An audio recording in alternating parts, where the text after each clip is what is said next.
So wait, how much is the special effects makeup gonna cost? What should I be budgeting for my makeup design? If you ask those questions, I've got your back. My name is Sarah Kogan. I am a visual producer and designer for film and television, and I love answering budgeting questions. And so we're gonna talk about makeup today. How we plan for our budgeting for our design depends on the complexity of the design. This is why I think it's so important to make sure you figure out what you want your cast to be wearing, how you want them to have their hair styled, and how you want their makeup to look. Because guess what? Film is all about this. It's all about the close-up on the face, and your makeup is so important. You want to be clear about the approach to it. Now, if we start to get into special effects, that gets a lot more interesting. I mean, special effects are so much fun. So how do we budget for our special effects? Well, that depends on the kind of special effect we're doing. Now, you might be looking for something that's just a scratch on the arm or a cut. You can get those typically pre-made, so that saves you on labor and material costs. So let's say you want to create something that you can't get pre-purchased, or it needs to exist on the actor's face, so it has to be created for their physical shape and body. It means that you're going to want to do a live casting process. If you have something on the actor's elbow, you're going to want to do a live casting process. And that is because prosthetics are custom fit to the face or body of the actor. It really is important to figure out whether or not you're going to need to do a custom build, or you can go with something that's pre-made and alter it. Because especially things on the face, and we're right here when we're talking about hair and makeup. And in this case with prosthetics, we're getting real close on that actor's face. So it needs the prosthetic needs to fit really well. So if you're going to do a live casting, you're going to spend an actor day for them to sit in the chair to have their face plastered or their body part plaster cast. Then you're going to have the makeup artist's day there. And then once the cast has been made and it's dried, the makeup artist will then run a full plaster cast of that so that you get the face of the actor.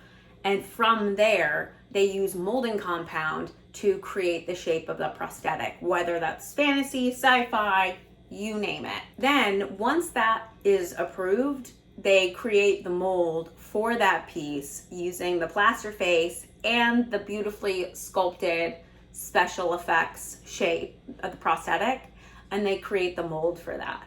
Then the process requires them to do what's called running the mold. And once you create this mold off of, I'm envisioning clearly like something coming out of my cheek. Don't know why, but that's where we're going. So let's say we're doing this little cheek thing and we mold the beautiful piece. Well, now we've created the mold for the actual prosthetic to be built out of, and all that molding clay is gone. So if you wanted to change the shape afterwards, after making this beautiful mold, I am using fake props here. This is great. So if we want to create a different shape or, change the prosthetic after the mold has already been created for the original one, it's a whole nother day or more of sculpting the clay to get it to the new shape. Then after that's finally approved, there's another mold created based off of that one, and that mold has to dry.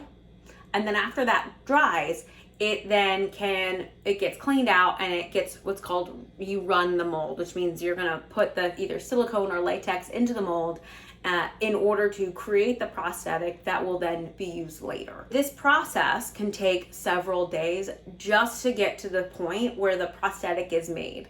And then there's the process of painting the prosthetic to either be flesh toned or whatever ends up being the prosthetic, right? If it's some crazy creature creation, that will also take time. The thing to know about any sort of facial prosthetics, even if it's, putting a cut, you're gonna need a new one every day. Again, we're right up in the face. It's all about this. When we're doing anything on the face, we have to have at least one backup per shoot day and one per shoot day to make sure we have enough, just in case something happens and the edges start coming up, because it's the edges of our prosthetic that allows them to blend in smoothly with the actor's body. When those get ruined from the process of taking them on and off, or them getting, coming undone on the face, it gets harder and harder to reuse them. That's why you always want to make sure you have more than one on the day. When you're looking at planning out your special effects, you get to add multiples, right? That one little scratch that goes on his face, that's got to be a prosthetic because it's big and it's multiple days. That will end up costing you however many days of shooting plus extras. So at least I'd say 75% of your shoot days. So 20 shoot days means you're gonna want 35 sets of whatever this piece is, right? 35 of these pieces, just to be safe, to know that you make it through the day. So those are just some tips on thinking about your special effects makeup. There's so much more to think about with special effects makeup and your budgeting.